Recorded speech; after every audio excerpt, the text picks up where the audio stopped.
We've heard this story at least 1 million times. Even non-Christians have a really good idea what this story is about. We have Good Samaritan laws, protecting people who try to help someone and then don't want to get sued because they were helping. And may I just say that it's terrible to think that people would sue someone that was trying to help them?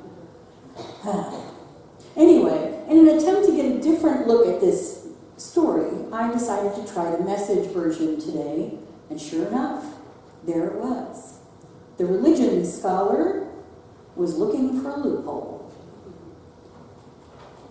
And I would say something about lawyers, but I'm going to be nice. Dr. Amy Jill Levine, professor of New Testament and Jewish Studies at Vanderbilt Divinity School, has this to say about that. For our parable, the lawyer's question is misguided.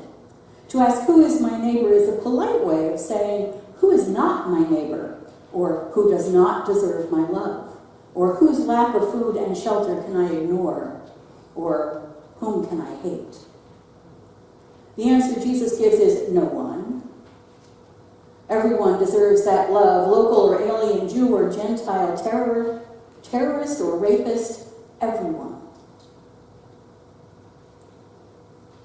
It's easy to pick out the other, depending on which side of an issue you stand on. It's what we do when we're at war. In basic training, anyone who is in the military knows that we dehumanize the enemy. The soldiers are taught how to think of whomever the enemy is right now as somehow subhuman, not like us. This happens in all nations and all conflicts. It is a lot easier to hate someone enough to shoot them if they're either less than human or completely evil. So classic us and them.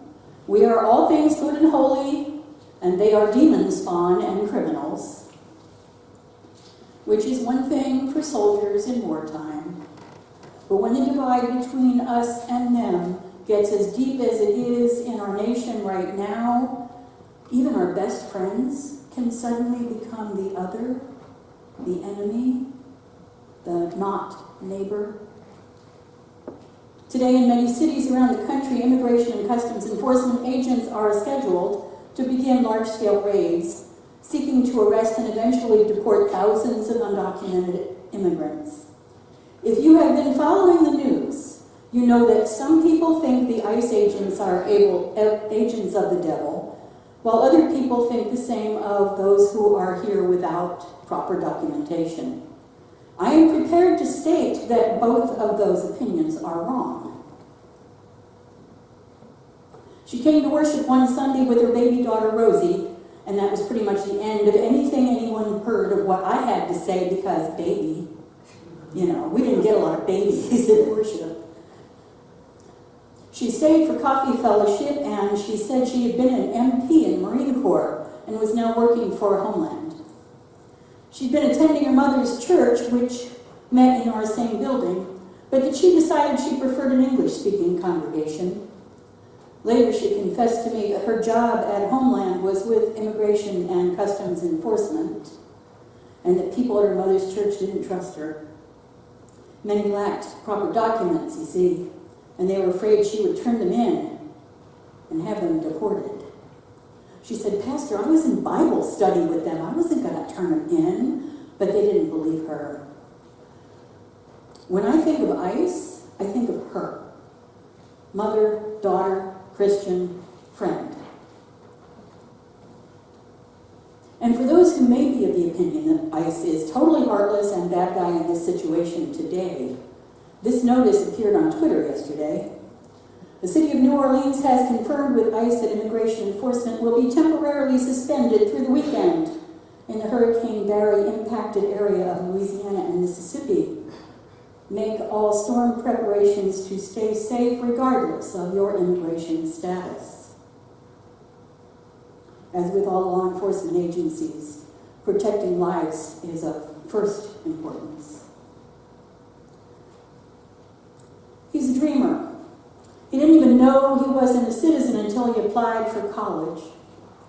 And then his parents told him they'd crossed into the U.S. illegally when he was just an infant. I don't know for sure why they came here, but probably so their children could have better lives. His residency has been regularized now, and believe me, it was a long and challenging and difficult procedure for him. Much hard work on his part. His younger brother was born here. Both are college graduates now. But his parents, who've been living and working and paying taxes here for nearly 30 years, are susceptible to deportation. I think probably everyone here knows or knows of a family like his. There's a good chance that nearly everyone knows someone, or maybe even lots of someones, who are undocumented and worried, maybe especially today.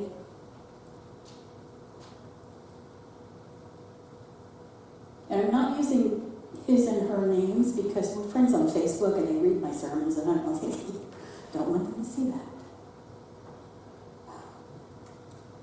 When we see the horrific conditions in the detention centers where asylum seekers, as well as people caught trying to cross the borders illegally, are being held, we want to find somebody to blame. Children are sleeping on the floor. Women have no water to drink except for what's in the toilets. Hundreds are crammed into spaces intended for dozens. It's the government's fault. No, it's Homeland's fault. No, it's the immigrants' fault. It really doesn't matter whose fault it is. If we see somebody suffering, we're supposed to help. We are not supposed to worry about whether or not they are deserving. We're just supposed to help. We're supposed to find solutions to ease suffering.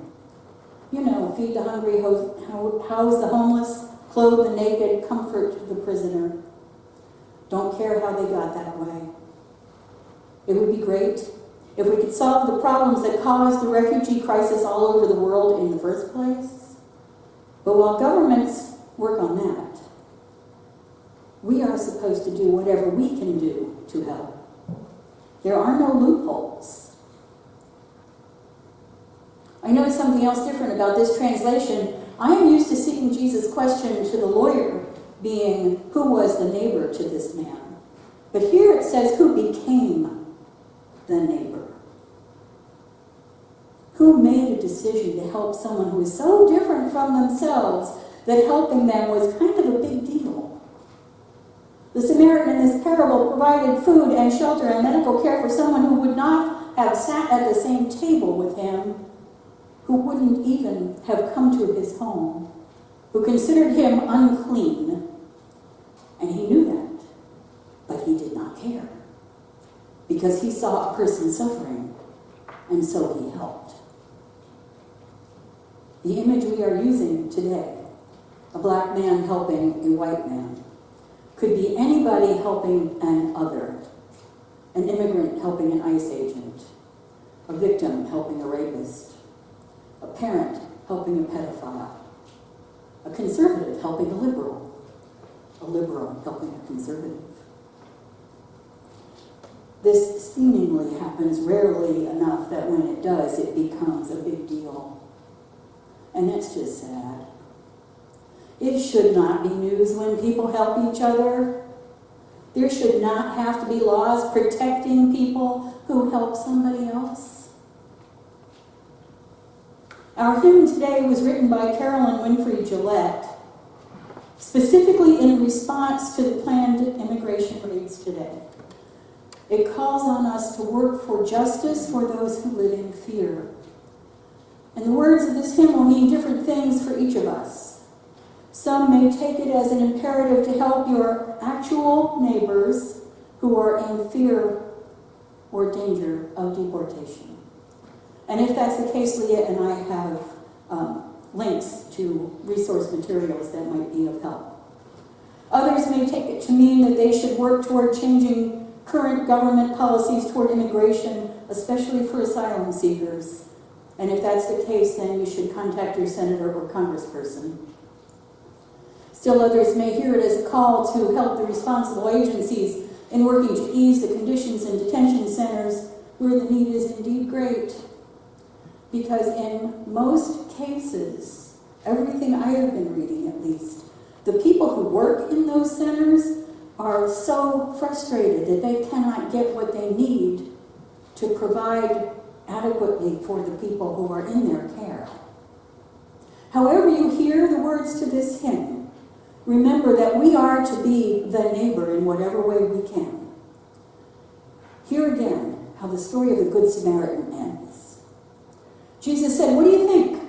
Which of the three became the neighbor to the man attacked by robbers?" "The one who treated him kindly," the religion scholar replied. Jesus said, "Go and do the same.